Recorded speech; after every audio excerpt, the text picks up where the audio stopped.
Assalamualaikum warahmatullahi wabarakatuh. Perkenalkan, nama saya Fatur Rahman Jamil Jaya dengan NIM 202301306162. Di sini saya akan mempresentasikan artikel yang udah saya temui di internet, yaitu tentang implementasi deep learning untuk rekomendasi aplikasi e-learning yang tepat untuk pembelajaran jarak jauh. Nah, artikel ini membahas penggunaan teknologi deep learning, khususnya Artificial Neural Network atau ANN, dalam memberikan rekomendasi aplikasi e-learning yang memulai untuk pembelajaran jarak jauh di perguruan tinggi.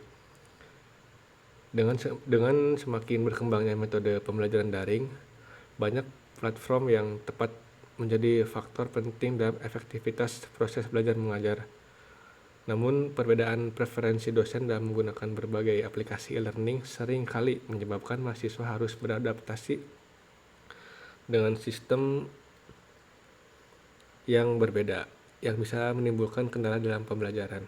Nah, pada artikel ini itu bertujuan untuk mengembangkan sistem rekomendasi berbasis deep learning untuk menentukan aplikasi e-learning yang paling cocok digunakan di perguruan tinggi.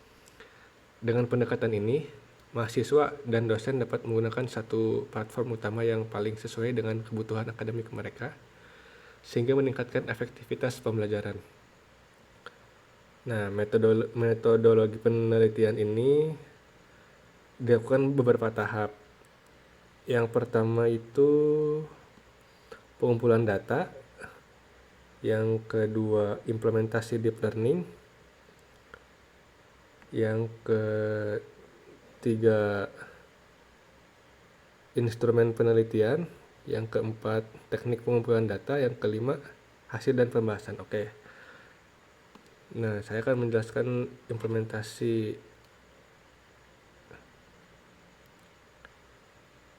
penelitian atau metodologi penelitian. Yang pertama itu mengumpulkan data. Data ini diperoleh dari fakultas dan institusi pendidikan terkait untuk mengetahui aplikasi e-learning yang paling sering digunakan. Kuesioner disebarkan kepada dosen dan mahasiswa guna mengevaluasi berbagai aplikasi berdasarkan faktor-faktor seperti kemudahan penggunaan, fitur pembelajaran, stabilitas sistem, dan dukungan teknologi. Nah, yang kedua itu implementasi deep learning atau 2.4. Data yang telah dikumpulkan oleh algoritma ANN dan diolah menggunakan algoritma ANN. Nah, ini ada sebanyak 27 variabel atau 27 data digunakan dalam menganalisis, termasuk faktor teknis seperti kecepatan akses, fleksibilitas, dan dukungan multimedia. Proses pembelajaran mesin melibatkan beberapa tahapan, yaitu data processing, training, learning, evaluation, dan prediction. Nah, yang pertama kan data preprocessing. Nah, pada tahap ini pengolahan data menggunakan Microsoft Excel menghitung data dari hasil kuesioner. Selanjutnya digunakan untuk kebutuhan pengolahan algoritma di dalam pemrograman Python file disimpan dengan format CSV, di mana dalam tahapan ini data diimport untuk dijadikan data array dan data frame menggunakan library machine learning. Untuk tahapan processing yang diolah menggunakan Python dapat dilihat listing program pada gambar 3. Di bawah itu terdapat gambarnya.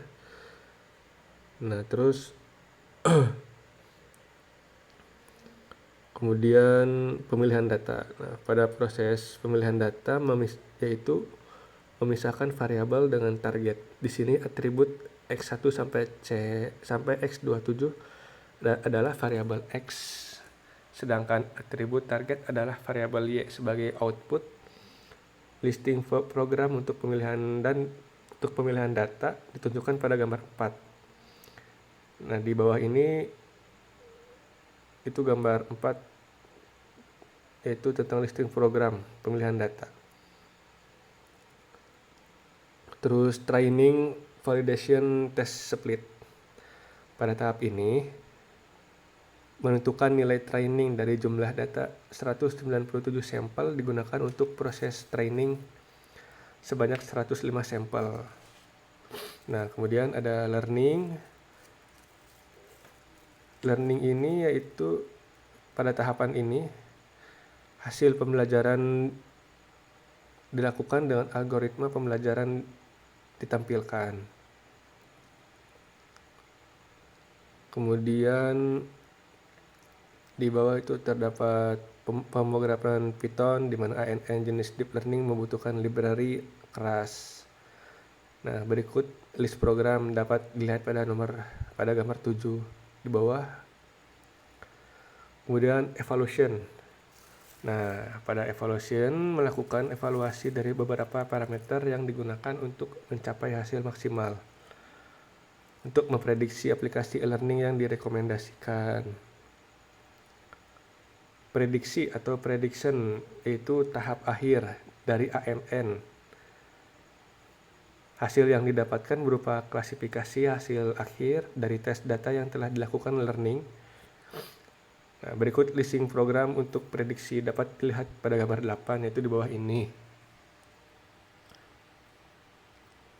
Dari hasil learning dilanjutkan dengan menggunakan confusion metric atau menguji akurasi dari hasil learning. Nah, di bawah ini merupakan listing program untuk menguji conversion metric. Kemudian hasil implementasi deep learning. Setelah dilakukan proses learning dalam implementasi deep learning menggunakan algoritma ANN untuk implementasi e-learning dari data kuesioner yang telah diproses. Hasil prediksi untuk rekomendasi aplikasi e-learning yang tepat digunakan untuk pembelajaran online berdasarkan nilai akurasi yang didapatkan dari setiap aplikasi e-learning.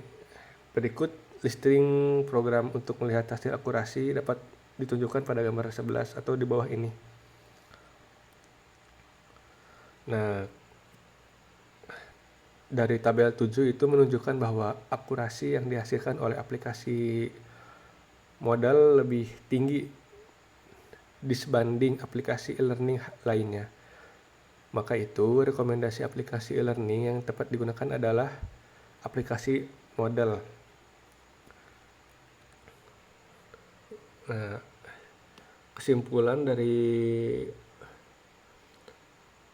artikel ini dan implikasi yaitu penelitian ini menunjukkan bahwa penggunaan deep learning dapat membantu dalam memberikan rekomendasi yang lebih akurat untuk pemilihan platform e-learning.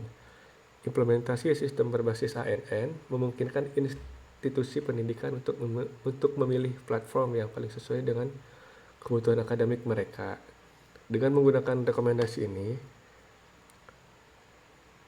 diharapkan pembelajaran jarak jauh dapat menjadi lebih efektif, efisien, dan mudah diakses oleh mahasiswa maupun dosen. Mungkin sekian presentasi saya. Mohon maaf bila ada kesalahan atau kata yang kurang tepat. Wassalamualaikum warahmatullahi wabarakatuh.